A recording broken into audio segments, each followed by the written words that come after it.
flip the slide there, Gwen. My name is Ed Cook, and I am a SCORE mentor in Canton, Ohio. I'm retired. I worked for Frito-Lay, for PepsiCo for almost 40 years. But SCORE, if you're not aware, SCORE is a national nonprofit. We began back in 1964, and our first chapter was in Dallas, Texas. Um, Now we have over 200 chapters in the U.S. We mentor we mentor entrepreneurs that want to start a business, have an existing business, and that's with its for-profit or nonprofit. And requesting a mentor is extremely easy. You can see the bullet point from the SBA that clients that receive 3 hours plus of mentoring report a better revenue and some growth. And that's basically 3 hours that you spend with a mentor. You can go ahead and flip the slide for me, Gwen. Our mission is pretty simple. It's to support our small business communities by providing a couple things. Number one, we offer free and confidential mentoring to small businesses, to owners and entrepreneurs, and we provide educational workshops like this. We believe that small businesses are important to the economy and to the individual communities as well. Next slide, please. So we're very heavy in volunteerism. You can see, I don't think the number's quite 10,000 anymore. It might be closer to 8,000, but we serve a lot of the big metropolitan areas. Um, okay, next slide, please.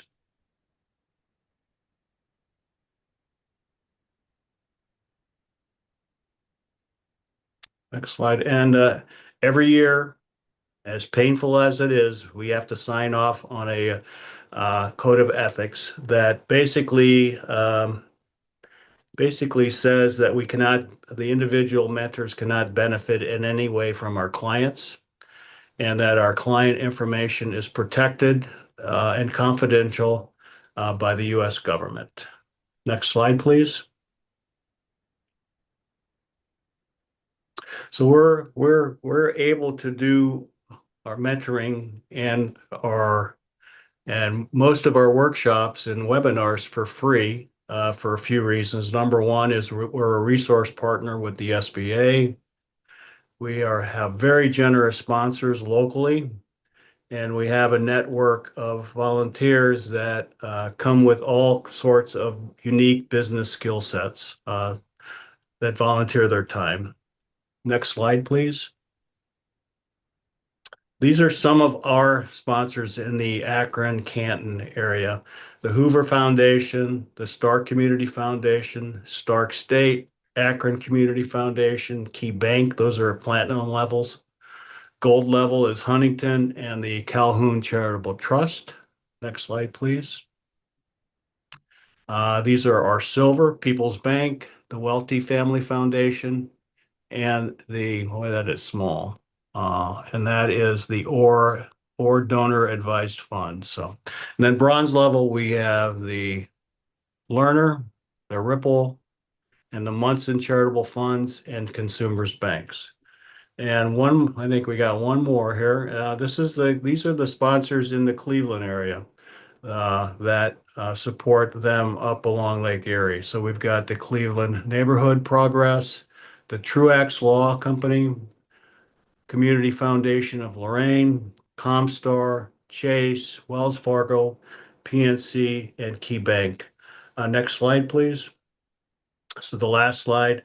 This is our website is score.org. It's pretty easy to find a mentor or to become a volunteer. With that, I'm going to turn it over to Phil. We're going to stop sharing our screen. And Phil, you can go ahead and start sharing yours. All right. Thanks, Ed. Good afternoon, everybody, or good morning if you're in another time zone. I'm not sure where everybody's joining us from today. I'm in Cleveland, Ohio, or just outside of Cleveland, Ohio. I have my name is Phil Truex. I don't know if I said that already, but I have a small law firm in the Cleveland area where we represent businesses, small business owners. We have a concentration for representing businesses in the construction industry and the development industry, but we have businesses in several other sectors and industries that we work with. Today, I'm going to talk about kind of navigating small business laws, the name of the presentation. It's a very, very high level presentation. Each one of the things that I'm going to mention could really have its own seminar, its own webinar. So the idea here is to not make anybody an expert on anything or really get into the weeds on any particular business law issue. The idea is to just create awareness and increase awareness for you as a small business owner or someone who's getting ready to invest in a small business and hopefully just increase your knowledge of the things that are out there and put you in a better situation so that as you move forward, you're just in a more secure spot as you build your small business. So I'm going to go ahead and share my screen now and we can get started. Um, so we have in front, there's the title slide, of course, navigating small business law. And my contact information is there at the bottom, but it'll be available on the last slide also. So we can get started. The overview is a kind of a simple, I'm not seeing that this is advancing here. There we go. Is my next slide popping up? I don't know if anybody can help me see if the overview slide is showing. I've got a different screen showing on my end here.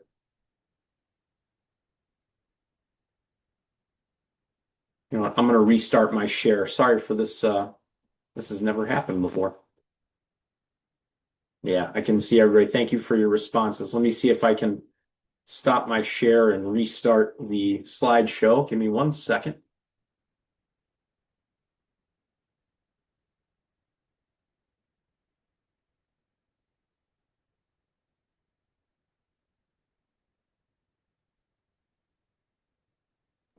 Everything okay there? Yeah, I'm just my slides weren't advancing, so I'm trying something differently. Okay. One moment. There we go. I think we're good. Hey, everyone, I forgot to mention, this is Ed again. I forgot to mention that Phil would prefer that you hold your questions till the end. Please go ahead and put them into the Q&A.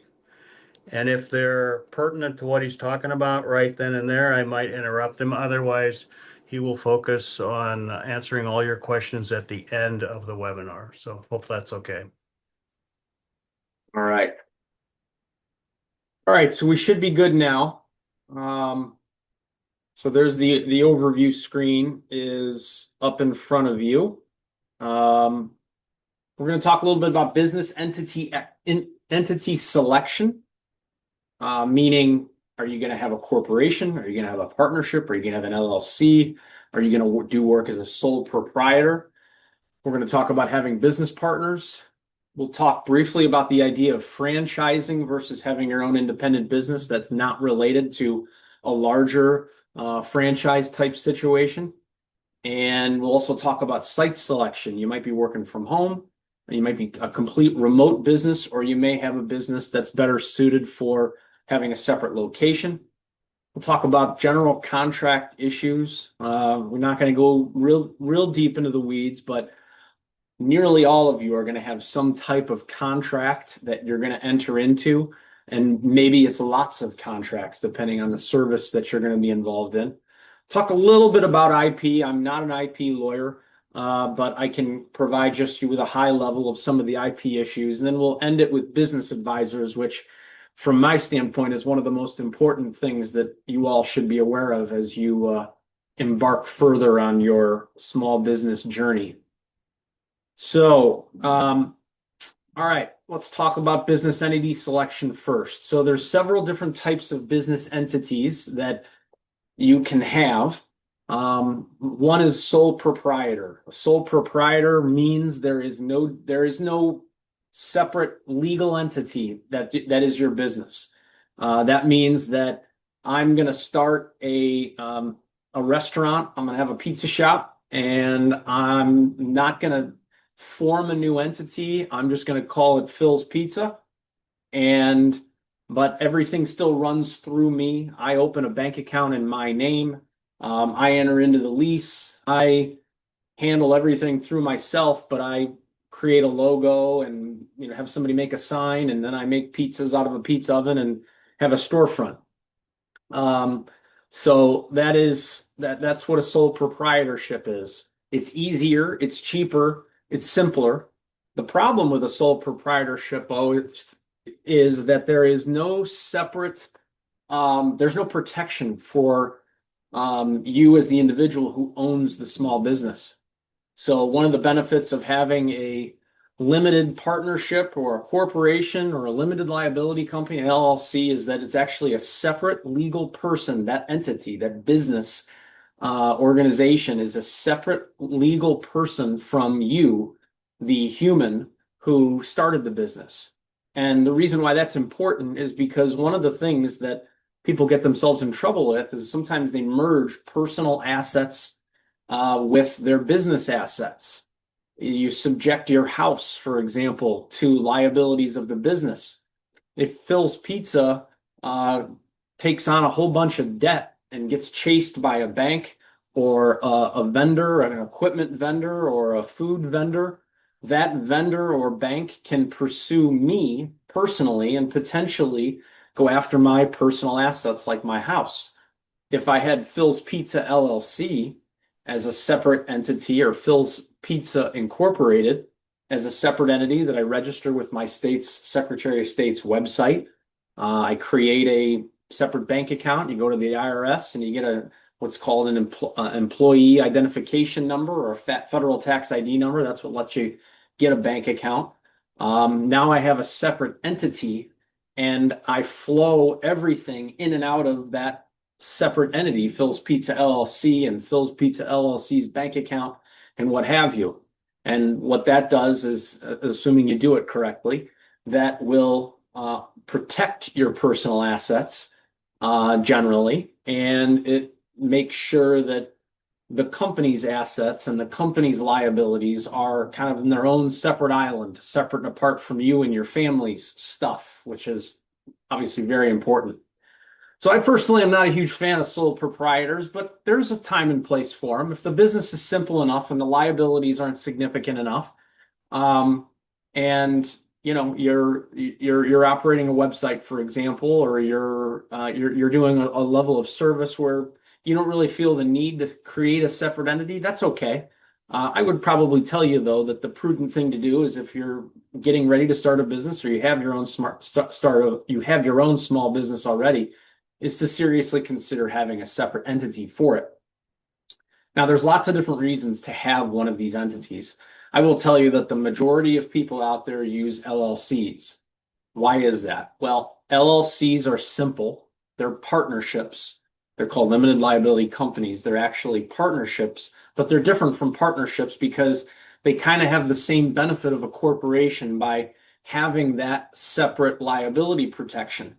If you and I form, you know, P&D's Pizza, and I don't know why pizza is on my mind, but we're just going to run with it. If we form P&D's Pizza, we have a partnership. The way that a true partnership works is, as a separate entity, is that the liabilities still can flow directly to the owners. So there can still be some personal liability exposure when you have a true partnership. A limited partnership or a limited liability partnership, those are two separate entities, two separate types of entities. That provides another layer of protection. One of the nice things about partnerships, though, is from a tax perspective, is that it's simpler tax, and there's one tax. The owner gets taxed as opposed to the owner and the company, which can be a problem when you have a corporation. There can be a double taxation. That's something that you can probably educate yourself a little bit online. There's lots of different resources to understand. I don't want to take up too much of our time because we don't have a ton of time today to dive into the weeds too much on taxation differences. But with sole proprietors and partnerships and LLCs, it's what's called pass-through taxation, where the owner is taxed. Corporations is usually something involving double taxation, where there's the partner, the owner is taxed, and the entity is separately taxed. Going back to LLCs, though, so you have a simpler structure of it being like a partnership or a sole proprietorship, but you have that layer of corporate protection that you have with corporations. Lots of people use LLCs. The nice thing about LLCs too is that if you do have multiple owners in that LLC, and LLCs they're called members, you would have an operating agreement. That's kind of like the corporate bylaws or the partnership agreement, kind of the core document that governs that entity, the operating agreement. And the operating agreement, you can pretty much do whatever you want. There's obviously some limitations with the law, but you can pretty much do whatever you want in an operating agreement and decide how that operating agreement is drafted and how that LLC is formed. Corporations are the other one. Hey, Phil. Yes. We do have a question from Robert, and he's asking if the LLC shield is for all liabilities, like personal injury, or is it just financial? No, it's all. So if we have a fall at Phil's Pizza and somebody trips on the threshold, leaving with their, 3 boxes of pizza and they fall and they smack their head on the concrete, they would, assuming they hire a lawyer for that personal injury, if we don't have Phil's Pizza LLC, it's just Phil's Pizza, I get sued. I actually get a lawsuit filed against me. But rather, if I have an LLC, the LLC is the operator of that entity of that location. So if there's a personal injury claim, they would sue the actual operator of the business as opposed to me. Um, I'll answer one more question here on corporations. Can they be changed to an LLC? Yes. Any entity can be changed to any other entity. There's a conversion process that you can follow in your state, and there's paperwork that is available on your Secretary of State's website that can be used to convert a LLC to a corporation or a corporation to a limited liability partnership or what have you. So that's where you can convert your entity if you determine, man, this is a struggle for me. What I will tell you is, and this is going to go back to our last slide, business advisors, make sure you form a good relationship with a CPA. I know CPAs cost money, but CPAs know so much about tax implications between these entities. CPAs can help you not only manage your tax obligations and making sure that you're characterizing costs and expenses and revenues properly and all of those things, which as you grow is going to be very significant. But these CPAs also, because they work with so many small businesses, they know a lot of the little intricacies about, certain registrations that you need to do business in your state, and workers' compensation and unemployment compensation and getting registered for all of those types of things that you're going to need, making sure that, if you have employees, that your payroll properly has state tax taken out and your payroll is set up properly within your state. They're invaluable resources. And they are very important if you are thinking of converting from one entity to the other, or you haven't registered an entity yet and you're not sure what you want to do. A CPA can be very helpful in talking through those tax implications. Let's talk about having partners. So you may already have a partner, or you may be already in business for yourself, and maybe you're thinking about bringing on a partner someday, or maybe you're just not sure. Um, there's a lot of different considerations that go into having a partnership in the general sense. I'm not talking about the actual business entity of the partnership, but just the idea of having partners. I'll tell you right now that in my law firm, Truax Law Group, I am a sole owner. I don't have any partners at this time.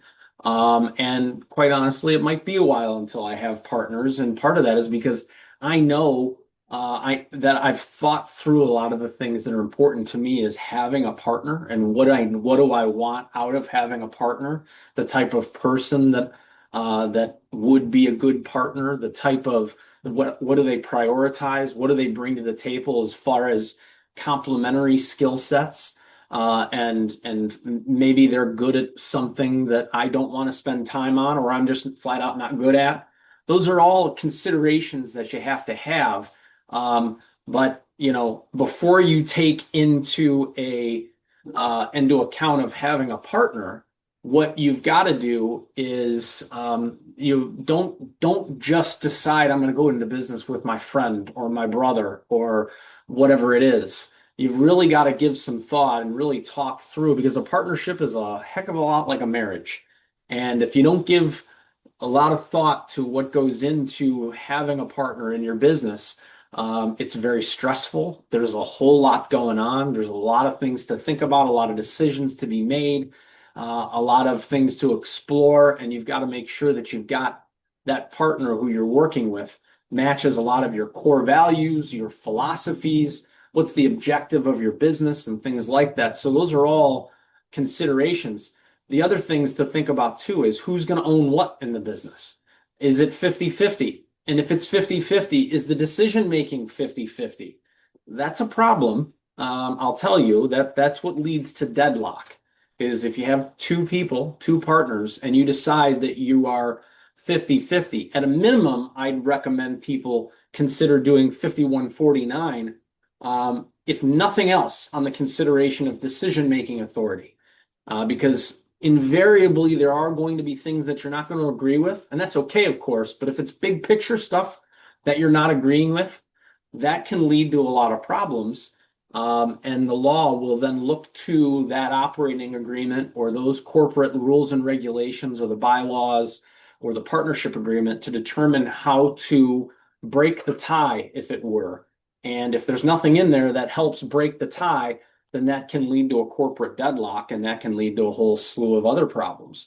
So before you even go down the road of drafting an operating agreement or hiring somebody to help you put something together, really be intentional about making sure that it's a good fit, the two people that are going to do that. And then, of course, financial considerations. One partner may have a lot of capital, a lot of money, a lot of assets, a building, vehicles, equipment, whatever it is. And the other person may bring what we know to be called sweat equity, someone who's a hard worker and they're going to do a lot of the work and I trust them and they're smart and they really know how to do this that we're going to do as a business together. And so we're going to be partners because of that. That's okay. You can do that.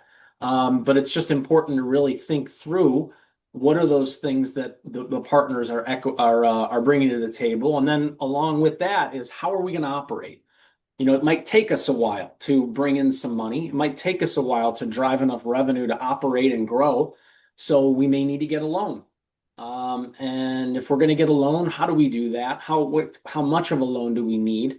That's where something called a business plan comes in. Whether you're getting a loan through an SBA or somebody else, you often need some type of a business plan with projections that you can show your lender, your bank, of here's what we're going to do and here's how we see it growing into the future, and actually putting that in paper. And again, there's Chat GPT is frightening on what Chat GPT can do in providing recommendations for business plans. Don't rely on it solely, but I will say that there is a lot of resources online and through AI that can really help with business plans. I've seen some scary business plans, scary good business plans that have come out of AI. But again, if you use it, please, please, please make sure you study it and read it and be prepared to make revisions, because AI is not a substitute for independent judgment. It's a great tool. Good point. Good point. But it can help. Um, So let's move Hey, on. Phil, one quick Yeah, question from Melody. She made her husband like a 1% partner in her business. Does that make any sense? Does it make any difference at all? I don't think so. Okay. I think that you can do that. It can maybe that's a way to provide some skin in the game to have somebody do that, but it's hard for me to see a real benefit of making someone a 1% owner. There are situations, however, like I'll give you an example of a client of mine who owns a construction company, but separately he formed a real estate holding company. He formed a real estate holding company to invest in real estate and improve those properties and eventually sell those properties. He did it for his children. He has two young adult children. Those kids own 48%, actually, I think it's 49%, 49%. There's two of them. And then he owns 2%. The reason why he owns 2% is because we drafted an operating agreement that dad makes all the decisions. Dad runs the show. Dad decides what real estate to buy. Dad decides when to sell the real estate. Dad makes all the decisions. And then when dad is ready, and when dad thinks that the son and daughter are ready, then he will gradually move decision-making authority to them with the understanding and the expectation that son and daughter are going to be partners in this real estate holding company in, I don't know, 10 years. But until then, dad's got a very small ownership so that the operating agreement could be drafted that dad's also the managing member. That's just one very specific example to show you how creative you can be when you're forming an entity. There's lots of different things that you can do, but I just thought that, made me think of the 1% share, made me think of that story as one example of where having such a small minority ownership interest might make sense. But otherwise, if having a partner, maybe you want your husband or whoever it is to have that 1% interest, to give them a little ownership, to make them feel like they own a little piece of the business, to keep them motivated and keep them involved, or to show that you value them as gratitude or whatever it is.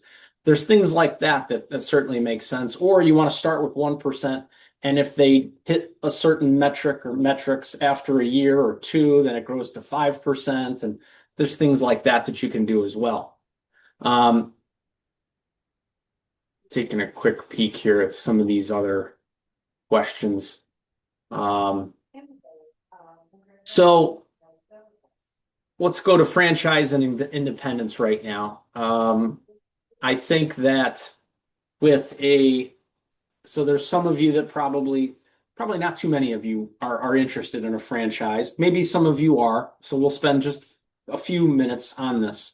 Um, Franchises are great because you already have the branding, the brand recognition. You already have there's a process that's set up. You're not starting from scratch. Yes, you have to make an initial investment. Yes, you don't have as much control because you have to report to the mothership. You have to report to the franchisor, the Burger King, the Chick-fil-A, whatever it is that you're going to actually invest in a franchise, Starbucks. And you have to have reporting. You have to report to the franchisor of what is happening. But of course, you get all of those, you have to do for all those things that you do, you immediately have an asset in the marketplace that people recognize. And that's one good thing about franchises. And of course, as you probably know, there are franchises in not just food. As I said, we're in the construction industry, and equipment rental places, for example, is a good example of franchises that are in the blue collar industry. And there's lots of other examples of larger organizations that appear to have local branches, but many of those local branches are really not local branches. They're separate entities, separate franchises.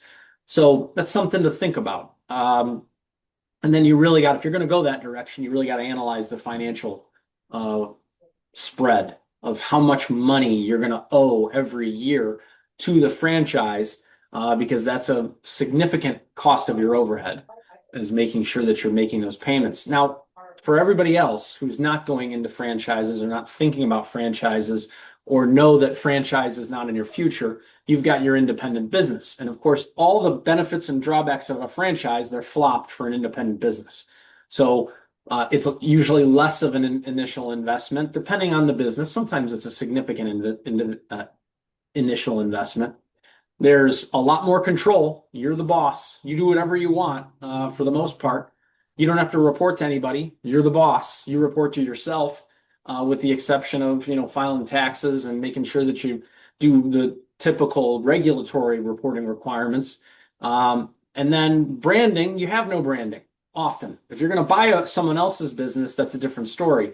But if you're starting your own business, you have to build and create the brand so that people recognize who you are and who your business is. So those are just kind of some general things to think about as you are building a business and deciding to go whether into franchise or otherwise. Hey Phil, Yes. can you still have a LLC as a franchise, or is that covered by the franchisor? No, you are forming your own entity.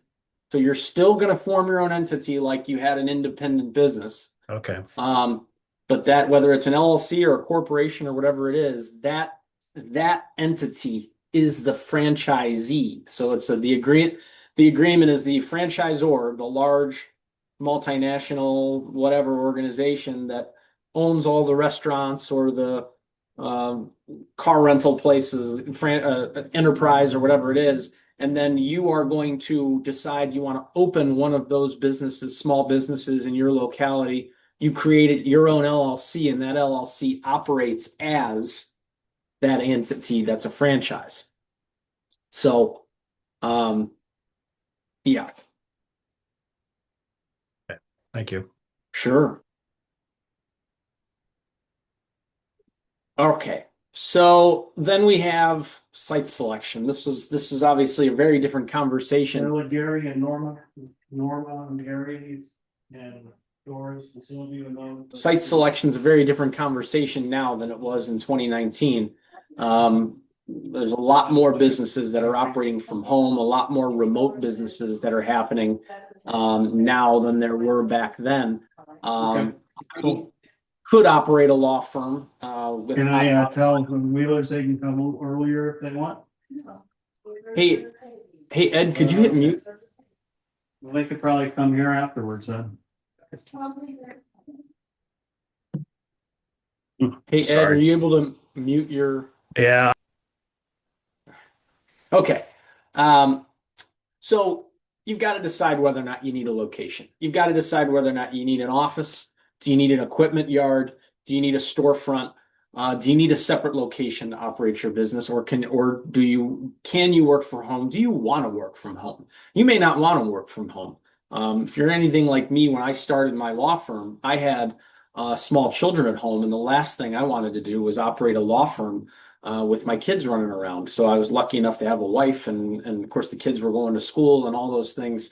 So it was a situation that I could manage from my standpoint to actually invest in a separate location. Again, me personally, I rented a location for the first 2 years of the law firm, and then after year two, we bought a building, and then what ends up happening is my law firm rents from a separate entity that I created to hold the real estate, which is something that a lot of business owners do and should do for a lot of reasons, both from financial reasons and from legal reasons. That way, the real estate that the law firm operates from is not an asset of the law firm. So the real estate is protected from law firm liabilities. And the same would go for, it's even more so when you're dealing with in the blue collar industry where some of your liabilities might be a lot more significant or some personal injury issues are a lot more significant. You want to protect that real estate, but that's the way that I've done it and other people have done it. Certainly, a small business owner is not expected to, nor should you feel like you have to buy real estate. Real estate's expensive, and real estate often requires a lot more financing. So that becomes more challenging. So you can certainly lease space, and there's a lot of very good options to lease space.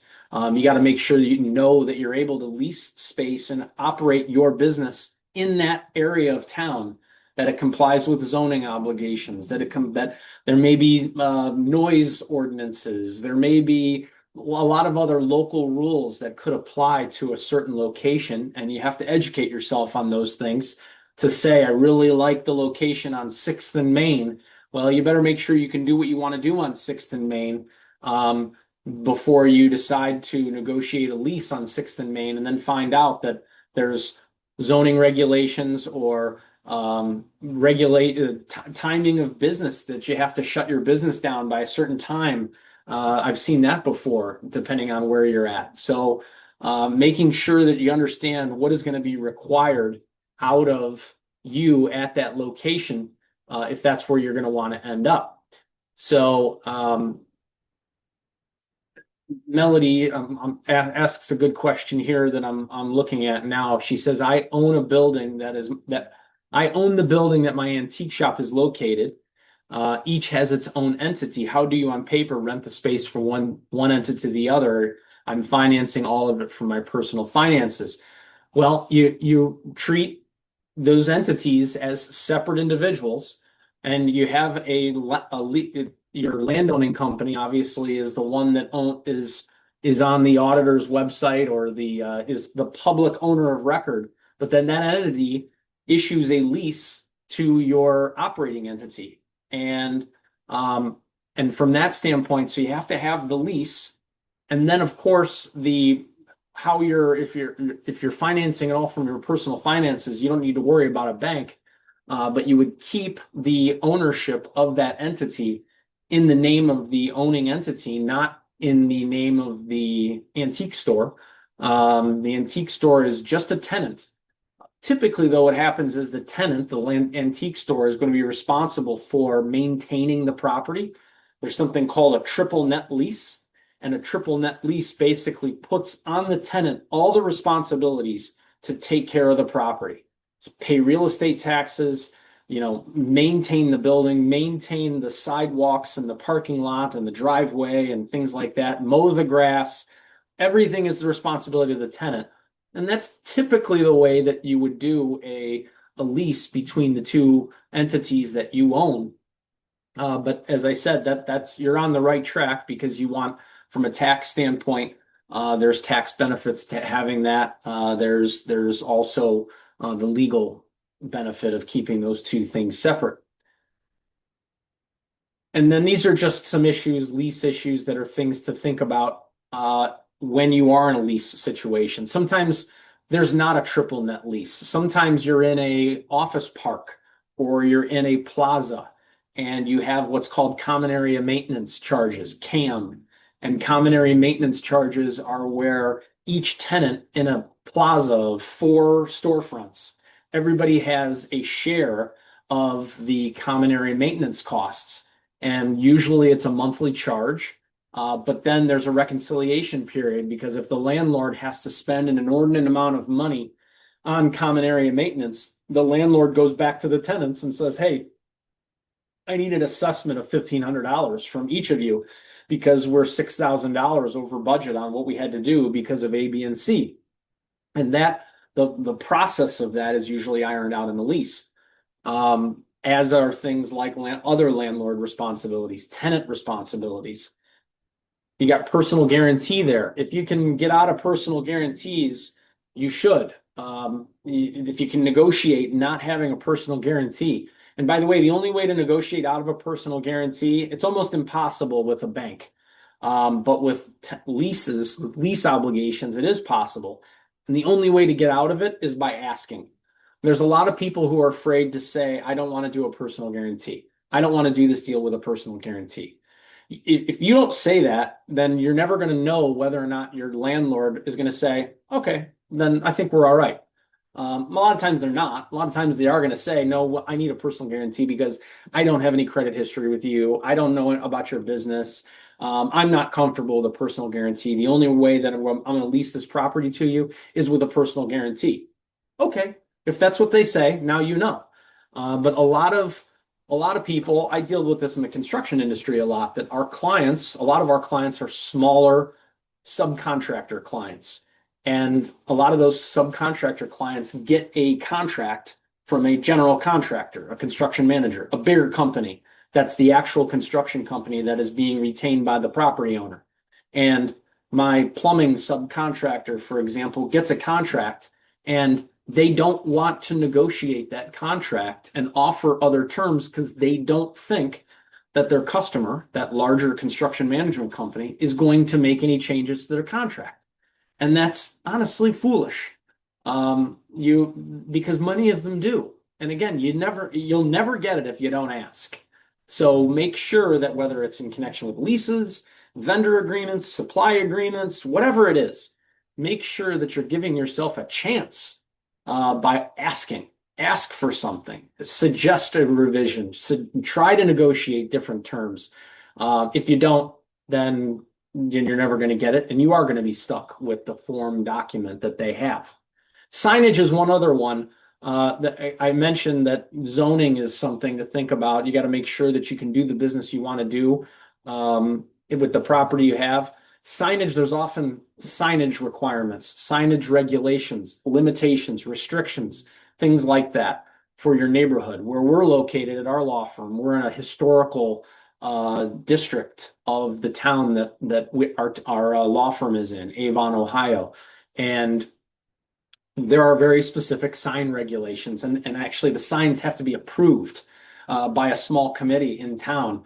They don't really care what's on the sign, but it needs to meet certain requirements for the sign to be approved. It's not a very difficult process, but you don't want to put up a sign without getting that approval, and you may have similar situations where you are located.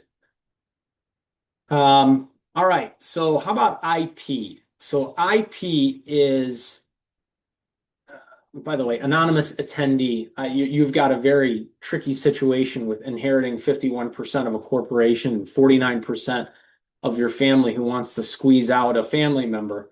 That you need a lawyer. I'm sorry to punt to you, but that's a significant, there's a lot of moving parts on that one, and you're going to want to definitely consult with a lawyer. And good for you for trying to get ahead of it, because you want to get ahead of those things. That's another moral of today's story is be proactive on all of these things, folks. Don't be penny wise and pound foolish and save money and, oh, I don't want to get somebody involved to look at this now. Be proactive. The money that you spend on having a lawyer review a family corporate situation, or the money that you spend on having a contract reviewed or a lease reviewed, is much better and much cheaper than if and when things blow up and then you're in litigation or arbitration and you're getting demand letters and you're stressed out. So yes, hiring a lawyer early doesn't necessarily prevent all of those things from happening, but it's definitely increases your likelihood to make your life much more manageable as a business owner. Intellectual property issues. So some of you may be dealing with sensitive information where non-disclosure agreements are important, and maybe you're not. Many of you probably are never going to deal with the word patent. When is a patent something that you should be considering? Copyright, very similar. Copyright protects things that are in writing, original works of writing. Many times you're not running into copyright, but sometimes you are. Trademark might be a different story. Trademark, you've got the name of a product, you've got a logo. Those two things are generally trademarked. And when you're putting a logo on your website, or you have a specific product name or even a company name, you come up with a brand name for your company. I have a couple of clients who their corporate name is different from the name of their business, and there's reasons for that. But they absolutely wanted to and had to trademark their business name in addition to the name of their corporate, having their own corporation, because without it, they risk losing having sole ownership of that name or that logo, and then it creates some confusion of whether or not your business name is related to some other business name that's using the same or almost the same business name or product name or logo or slogan. So trademarks are something that you may need to look into at some point. Non-disclosure issues, just kind of going into this, what does this mean? You're really protecting information when it comes down to non-disclosure issues.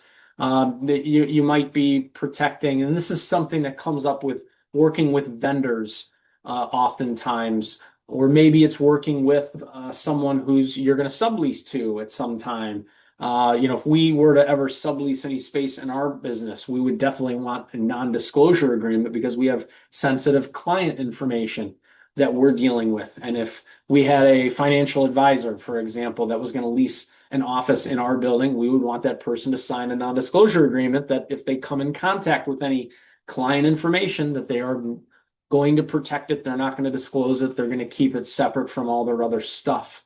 And there's lots of other examples where a non-disclosure agreement would be important. Non-disclosure agreements also become important if you end up buying a business.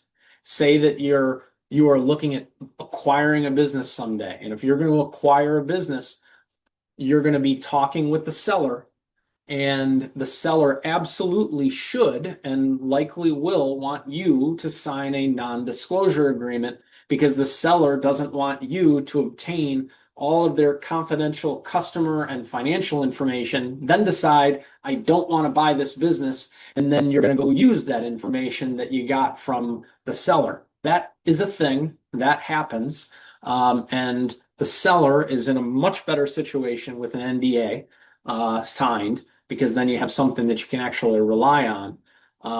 So that's another example of where NDAs come in contact.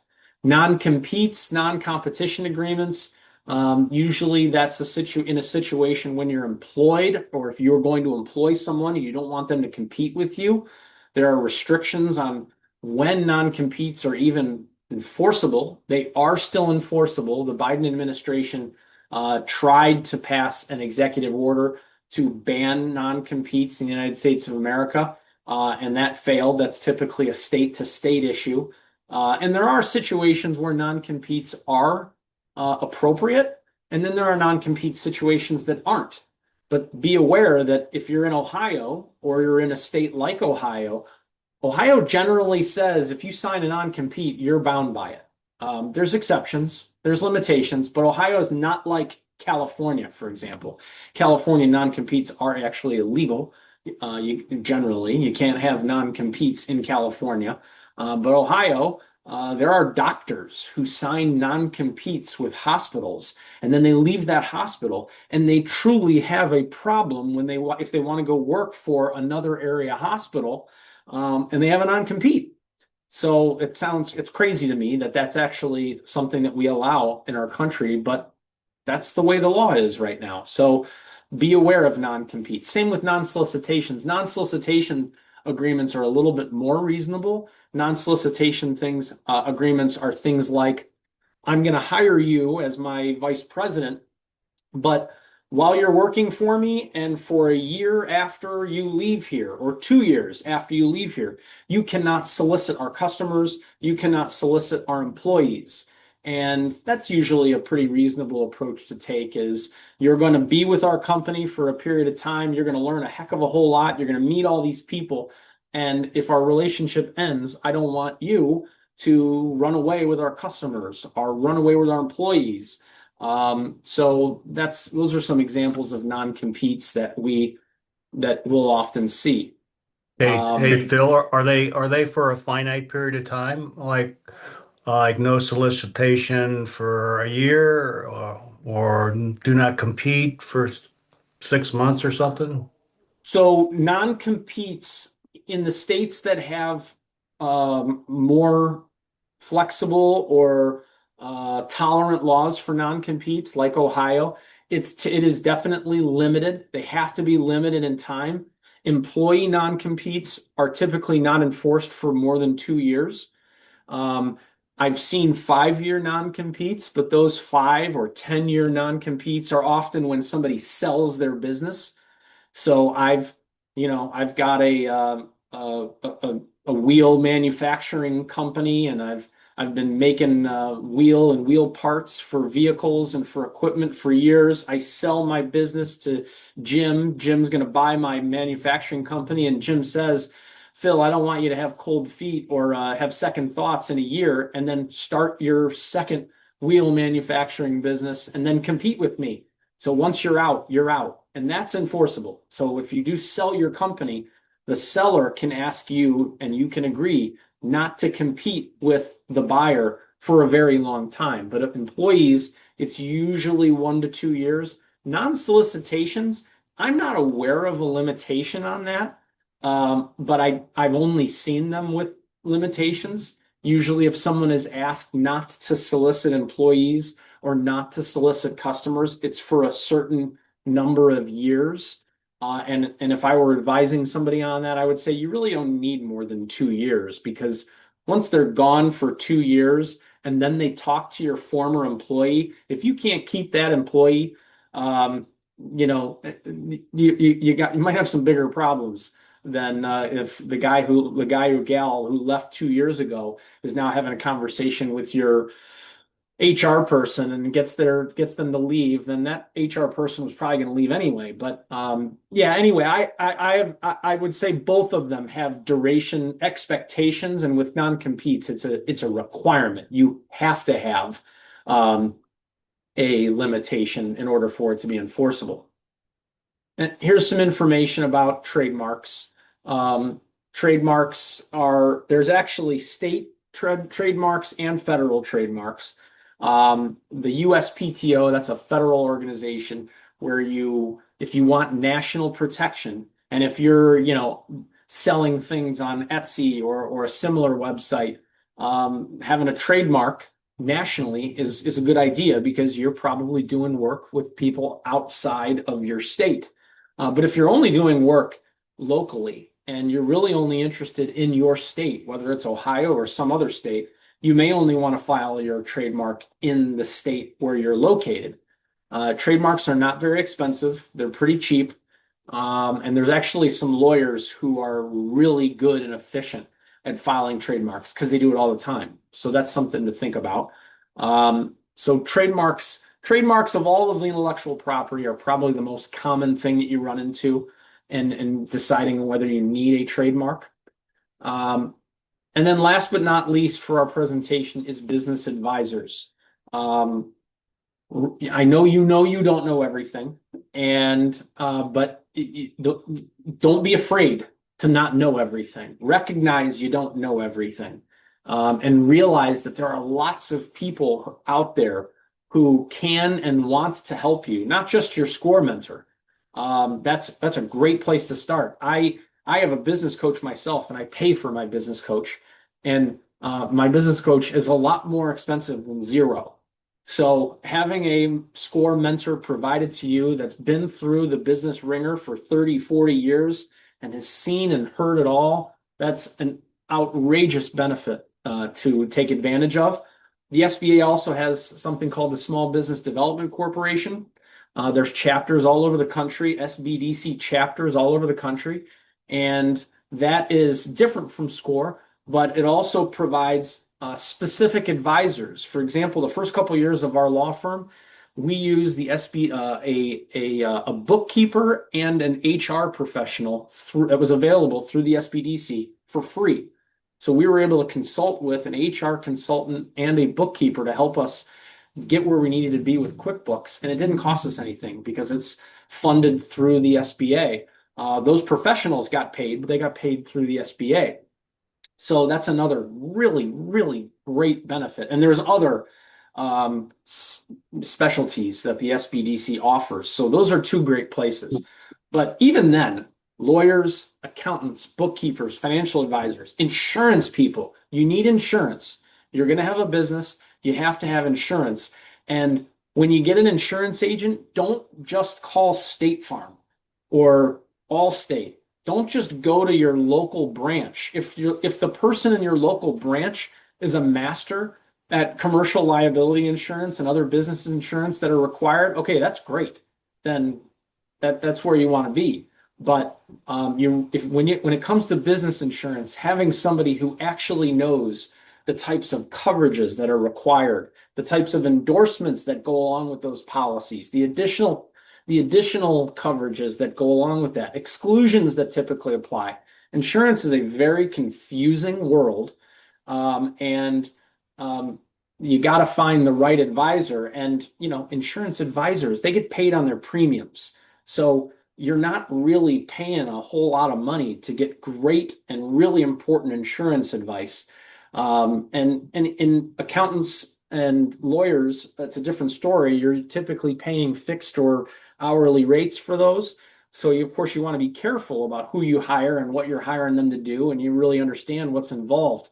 But I know that my business wouldn't be where we are without our accountant, the accountant that we hired when we started. And of course, I've been in the business world, so I knew who I wanted to hire. But man, I can't even begin to wonder where my law firm would have been in 2021, 2022, 2023 if we didn't have our accountant. And that's some of the best money that we've ever spent.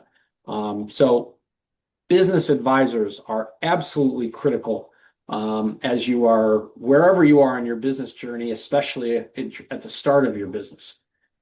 So there's my contact information. That's the content I've got for you today.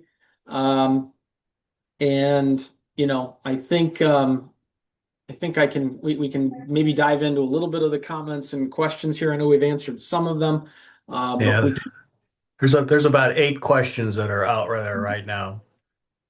Do you have visibility to them, or do you want me to read I them? do. No, I do have that. So LLC, there's questions about LLC. What documentation needs to be done with an LLC? Almost nothing.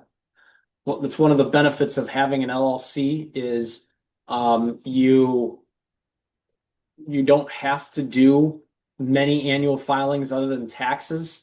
Corporations, you need things like minutes. You need a corporate record book. There are certain things that you need to have when you have a corporation, but for LLCs, there's very little. It's a very easy, in the grand scheme of things, easy thing to manage as you go along. So there's not a whole lot of annual requirements for an LLCs. Writing off vehicles that's used solely for business if the vehicle is not in the LLC's name. That's a great tax question. I do think the answer is yes on that. But it's a heck of a lot easier if the vehicle that is solely used for business purposes is in the name of the business.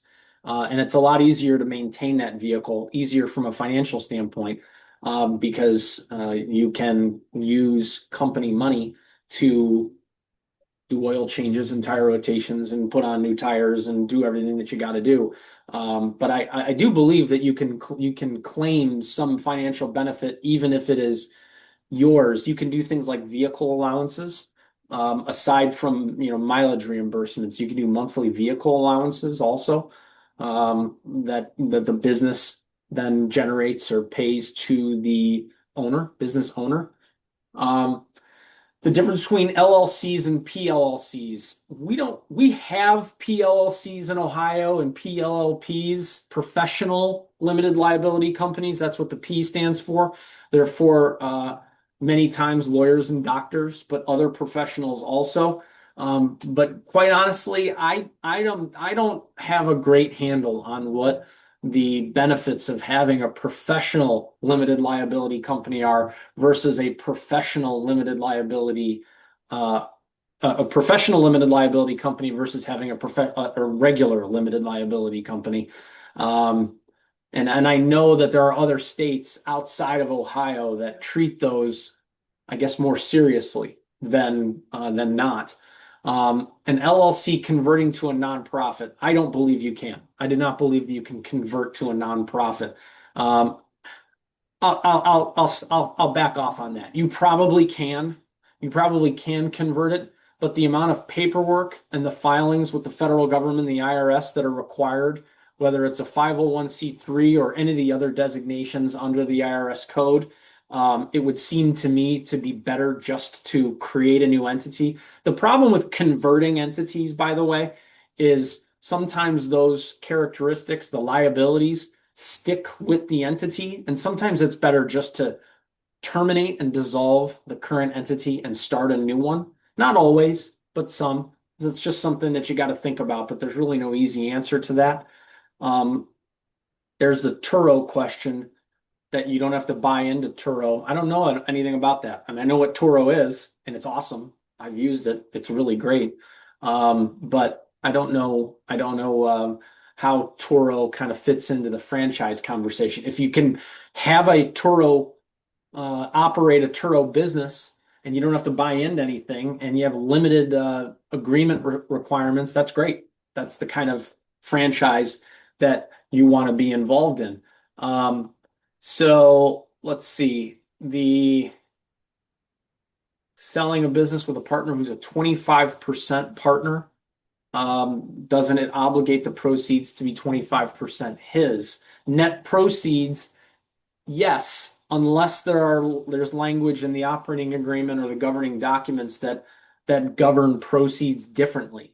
There are sometimes provisions in agreements where the proceeds at sale are handled a certain way.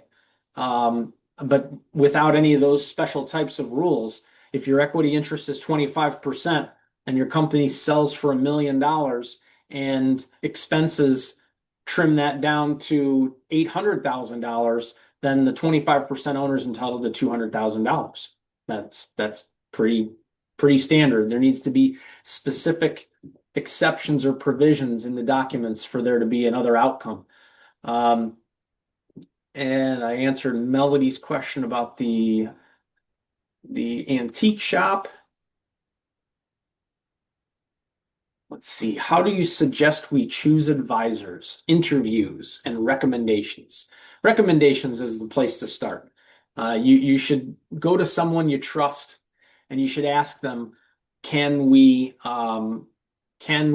have the name of an accountant? Can we have the name of, do you know anybody who does employment law? Do you know anyone who does real estate law? Do you know a real estate broker that you trust?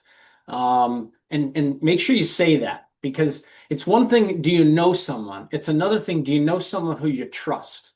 That kind of puts a little bit of weight on my shoulders when someone asks that. Because now, if I give you a name, I better be willing to stand behind them on some level. So make sure that you use the right vernacular when you're asking for recommendations, and then don't just take the recommendation. This happens to me all the time, where someone will get my name from someone and then they'll call me or they'll email me or they're making inquiry through our website and then they want to hire us. We'll tell them, yeah, this is what we do. We can help you. And they say, all right, I'll pay your retainer. And it's like, wait a minute, we haven't even had a phone conversation. So just make sure that you're interviewing these people. Because as I said, the business advisor role, for whatever service they're going to provide is so critical. You got to make sure. I had an insurance advisor for a number of years who it took me a while to realize that they were more in the business of selling insurance than understanding really what the difference is between the insurances and what my business really needed. So it's a really important area. Do I do virtual appointments? We do. So if there's a conversation that you want to have, we can, set up an email and we can have a conversation about whether or not we would be a good fit to provide some services for your business. And I think that's it, right, Ed? Have we covered everything? Yeah. No, I think you're good. I think Christine had something at the end there, I thought. Separately entities, just checking about liability Yeah. for the nonprofit. Yeah, Yeah, sorry, not converting. if you have a non, I'm not sure what exactly that's asking. You can have a nonprofit and you can have a for-profit entity, and as long as they're separate, the liabilities are going to be separate. Um, so it's pretty hard for the liabilities of one separately owned company to reach over to the assets of the other. I'm not sure if that's answering that question. Um, and Valerie asks a good question. I personally would start with a CPA, Valerie. Yeah, a lawyer can help you set up the LLC or the corporation, And so maybe that's a good place. Quite honestly, it's not hard to form the LLC on the Secretary of State's website. And if it's just you, you don't really need an operating agreement right out of the gate. Your bank may require one at some point. I had to have an operating agreement right out of the gate because I wanted an operating loan uh, pretty quick, a line of credit. So I needed one fairly quickly. But generally speaking, you can jump onto the Secretary of State's website. You can pay a $99 fee or whatever it is. You just have to make sure you're picking a name that's not already taken. And you do that by just searching the business that you want to use, and you see if anybody's already got that business name. And if there's one that's already taken, well, then you find a variety of something that's close, but that's different enough. And the forms are usually really easy. And then, honestly, going onto the IRS website, that can be a maze. But going onto the IRS's website specifically for an EIN, it's not that hard, but a good lawyer can efficiently do it. Some CPAs do that too, by the way, but CPAs generally, there's a lot of them have kind of checklists of here's what the things that you're going to need. So my personal recommendation would be to start with a good CPA, especially if you know one. But if you know a lawyer who you trust, then that's the best place to start. Okay. I think Jennifer was asking it to restate. Turo is like where you rent an extra car, right? Um, Turo is you rent a car, but you can rent like more like usually you go to Dollar Rent a Car or Enterprise or whatever, and you get a Tercel, and nothing against Tercels, but you get a cheap car and then you go with it. But Turo, you can kind of get a nicer car, someone's right, personal vehicle. right. And they meet you, they'll even meet you at the airport and they'll leave their Yeah, car for yeah. You you. pick you pick it up at the airport, put it back at the airport. It's But it's awesome. part of a franchise, but you don't buy into it. It's kind of like a Uber driver or a Lyft Yeah, driver, it's like kind of Uber thing. or VRBO. It's VRBO or Airbnb, but just for your vehicle. That's another good way to look at it. Yeah. I mean, you probably still need advisors. Is it something you would have an LLC for? I think that's what Jen's asking for. If you're especially if yes, because especially if you're using your personal vehicle, which I guess you wouldn't be using, just you'd probably have another vehicle. But if you have a vehicle that you're primarily using as a Turo, um, I would put the name of that vehicle in the name of an LLC or an entity, and then I would insure it through that entity, and then I would take money from customers through that entity. You could do it personally, but I don't know. What happens if something happens to the vehicle while someone's using it and Right. it's in your name and you're the business, and yeah, Yeah. that could be a problem. So having that extra layer of liability protection, I would definitely want to do that. Yeah. Okay. I think it's about 10 after. I think you've covered off on all of them, I think. Yeah, this is usually in the past when I've done these, it's usually been about an hour, maybe a little bit more. So this feels about right. Okay. All right. All right. With that, Phil, I want to thank you for your time and the sharing of the information was outstanding. And I hope everybody got out of it what they need.